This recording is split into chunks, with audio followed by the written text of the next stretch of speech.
ابن جوزی نے لکھا نا کہ بغداد کی سرزمین ایک بوڑھا شخص اور اس کی بیوی ہے.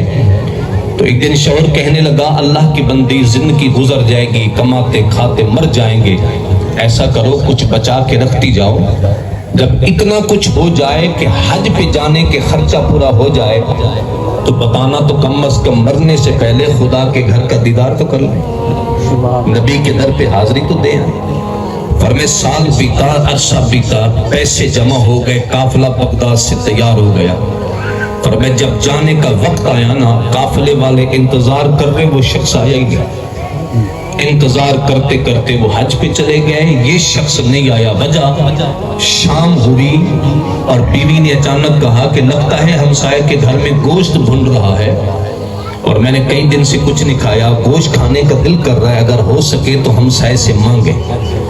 یہ شخص دروازہ کھٹکھٹا کے جب گیا نا تو اندر سے نہیں فورت کی آواز آئی. کون؟ نے کہا میں جو بھی ہوں.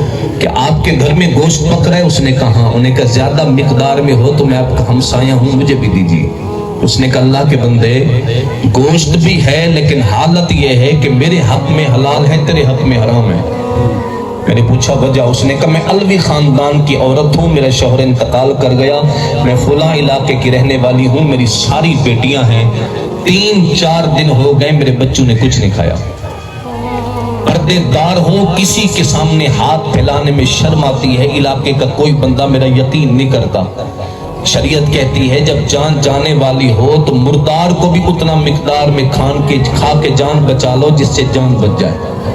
تو میں رات پردہ پہن کے گئی ہوں اور جنگل کے کنارے پہ مرا ہوا جانور پڑا ہے، میں اس کا گوشت کا حصہ کاٹ کے لائی ہوں جو میرے گھر میں پکڑا ہے، میرے حق میں تو حلال ہے، تیرے حق میں حرام ہے. وہ کہتے میرے پاؤں کے نیچے زمین نکل گئی. میں نے کہا کہ اللہ میری لبیک کی صدا کو قبول کرے گا؟ کہ حضور میرے اپنے در پہ آ کے درود و سلام پڑھنے کو قبول کریں گے؟ کہ بندے تیرے پہلو میں امت کے بچے بھوک سے مردار کھانے پر مجبور اور تو یہاں احرام باندھ کے لبیک کی صدا بلند کر رہا. اس نے جا کے بیوی کو بتایا تو بیوی رونے لگی. اس نے کہا پھر؟ اس نے کہا 2 حصے کرو، آدھا مالو سے دیتے، آدھا پھر جمع کریں گے. اس نے کہا اللہ کے بندے جب اللہ کے نام پہ دیا جاتا ہے احسان آدھا نہیں کیا جاتا، پورا کیا جاتا. کیا سارا مال دے کے آ، پھر حج جانے حج کا مالک جانے. وہ دے کے سو گئے. قافلے والے حج کر کے ملنے آئے اسے تو گلے لگا کے کہنے لگے یار ہم سے ناراض تھے. انہیں کہا کیوں؟ انہیں کہا حج کرنے تو تم ویسے بھی آئے ہو لیکن ہم سے بچھڑ کے کیوں گئے ہو؟ اس نے کہا میں تو رونے لگ گیا، میں تو حج کرنے ہی نہیں گیا. اس نے کہا حاجی جھوٹ نہیں بولتے. انہیں کہا خدا کی قسم ہم نے تمہیں میدان عرفات میں دیکھا ہے، ہم نے تمہیں آب زمزم کے جھلکتے ہوئے جام پیتے دیکھا ہے، ہم نے تمہیں مینا میں دیکھا ہے، ہم نے تمہیں بیت اللہ کا طواف کرتے دیکھا ہے، ہم نے تمہیں محبوب کے روزے پہ بادب کھڑے ہو کے درود و سلام کرتے دیکھا ہے. پر میں وہ زاروں کی دار روتا روتا سو گیا. قسمت انگڑائی لے کے جاگ اٹھی، خواب میں کملی والے محمد کا دیدار نصیب ہو گیا.